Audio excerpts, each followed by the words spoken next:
My DM decided to help our PC team as a DMPC. My DM decided to help our team by joining. Our DM created a character at the beginning of the game, which is fully understandable. The character was a story progressor, essentially. I have no problem with this. A character used to progress a story is fine. My problem is this. He made it, so his character has an infotisp that's not a joke. That's what his character sheet says. Can use any spell at will, and only has to touch something to kill it, as he has unlimited death touch. He also has roughly 20 large slimes. Every combat that we've had he decides that he wants to demonstrate his power to us. And does something new to just kill whatever enemy we are fighting. A giant king, that is basically a Dark Souls type character that he can kill in one turn. Oh man, that's fun for the players. I honestly didn't expect it to work, is his excuse every time. I want to drop out of this campaign. But I don't want to upset my friend. What do? I'm not having fun just sitting there trying to do a fight where I get one turn before whatever we are fighting dies because he can do 50 d10 damage from a single spell. Then his slimes come right after him, doing basically the same thing. I don't know how, but they do. DM took our gold away. Is a pretty short story that happened just today. In the last session, our party found a big chest full of gold in some kind of vault hidden in a cemetery. We took all the gold and put it into our bags. Soon after that, we had to fight some kind of a skeleton lord.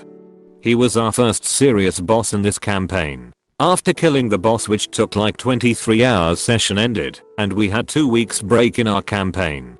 At that time we all planned what we are going to do with so much gold. We planned to buy some armors and weapons to be more effective in the fight.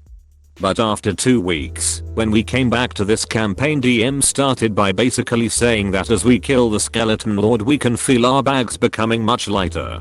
When we checked our bags it turned out that all the gold we found was gone. To be honest, I don't know how to feel about that. To be fair, there was a lot of gold, maybe even too much, but giving people a ton of money, 2 weeks to plan what we are going to do with it. To just take it away is in my opinion a DCK move. The DM's friend wanted to bang my child character. So back when I was 16 I was in a group. I went over my character idea in a session 0, and it was agreed that it would be alright and wouldn't be any problems. She was a changeling druid aged at 9 years old. I based her on Annie from League of Legends, even using one of her skins as my token.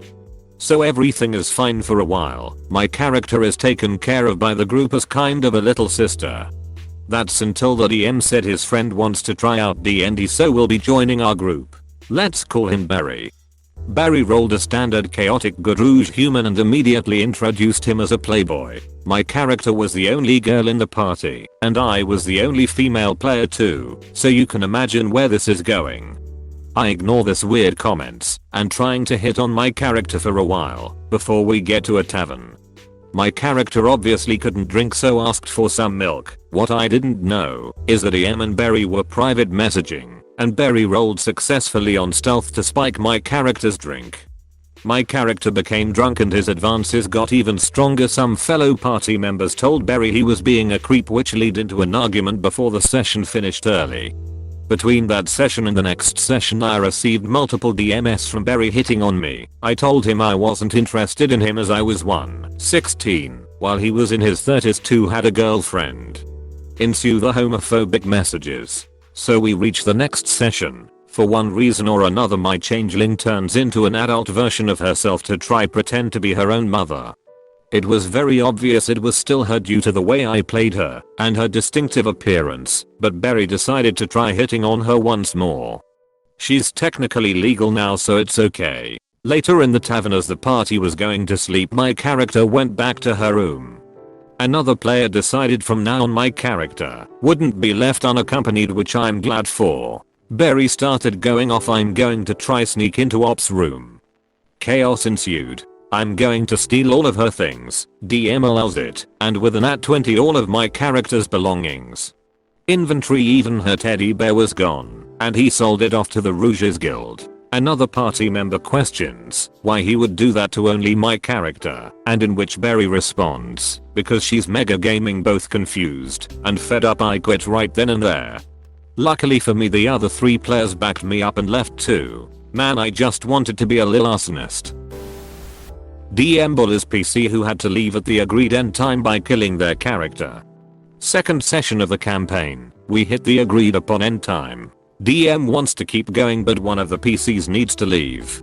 I'm the most experienced player / and typical DM, so she asks me to run her character.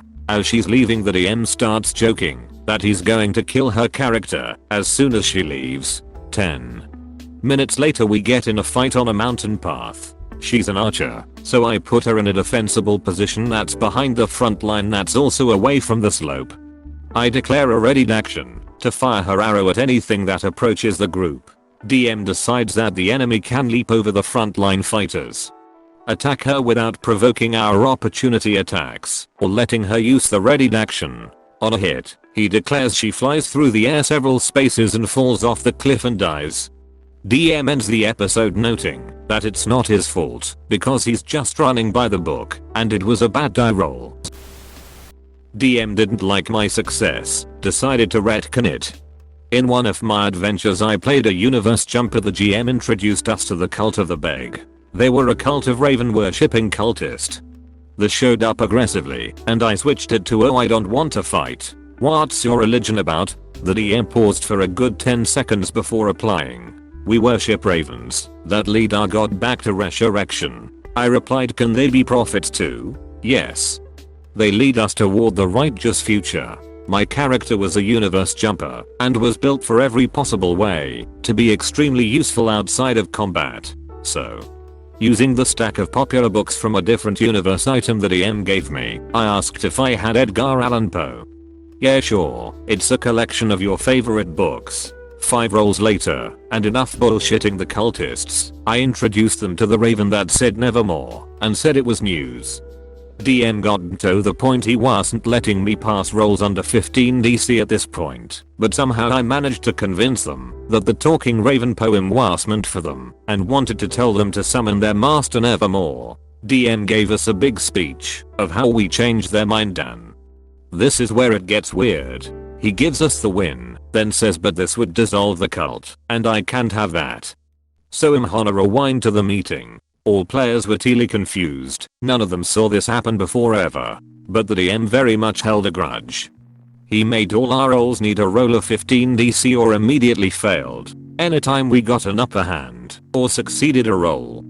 He'd make a sarcastic reply, "Oh, you know the gods' language?" They look at you funny and decide to attack you first. You successfully investigate a puzzle. Yeah, it's a puzzle. You look through the window. Yup, you see glass alright.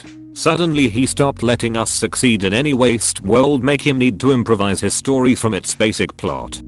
We were there for combat and puzzle solving. Nothing else was seemingly allowed without the skills not working. We quit the game after that entire mess. Self-proclaimed optimized healer forgets to heal, leading to my character's death. So I'm on a server with about a dozen friends or so, all of whom play D&D. We run several games with different DMs and players on different days. Most of us are pretty friendly, but one of my friends added in a new guy, a friend of his, Zane. I've played with him in one other game, but scheduling meant we hadn't really interacted much, so I didn't know what he was like as a player. So when a friend, Charlie, expressed a desire to start Ming, we all thought it would be cool to invite Zane. His first character set off a few red flags, which Charlie and I discussed between sessions. A homebrew race of Zane's own design that got natural armor, fire resistance, poison immunity, and a terribly wooded innate spellcasting that implied he had cure wounds at will. I warned Charlie there could be some balance issues, but thankfully there ended up not being many owing to Zane playing dangerously and dying a few sessions in. His next character was a reborn healer, which consisted of 1 life cleric and 4 alchemist, which he had optimized to never let anyone die again, a sentiment Charlie agreed with, since he was still new to encounter balance. For a while it was all fine and dandy, but I did notice Zane rarely used healing spells, or in fact any features besides inflict wounds.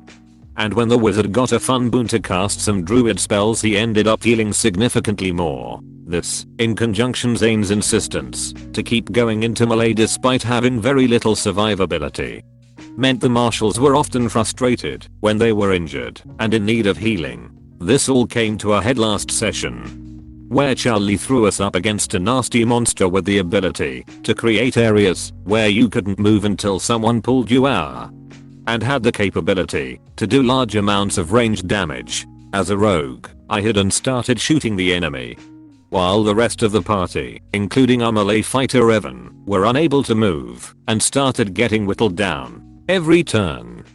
Evan tried to persuade Zane to drag him out, which the DM said could break the effect and was only 5 feet away, while Zane kept doing nothing besides cast Chill Touch every turn.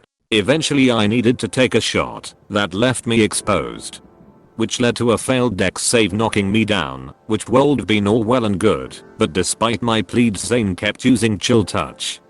3 failed death saves later, we realized Zane had been incredibly quiet, so when we listened we heard snoring. He'd fallen asleep.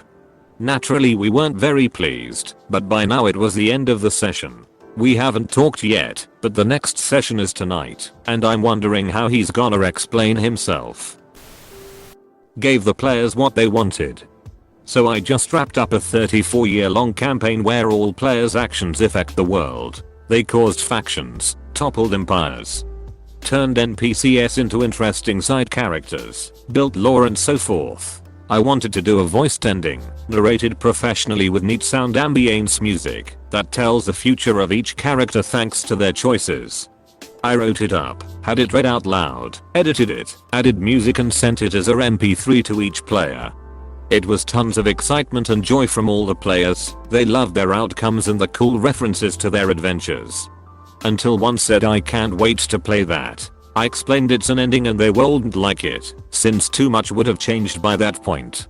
After all 80 years is a very big time jump. The players talked and said they wanted it anyway, even if it was a one-shot, so they can interact with the future they made. I'm always willing to try new ideas, so I began writing up this future 80 years later.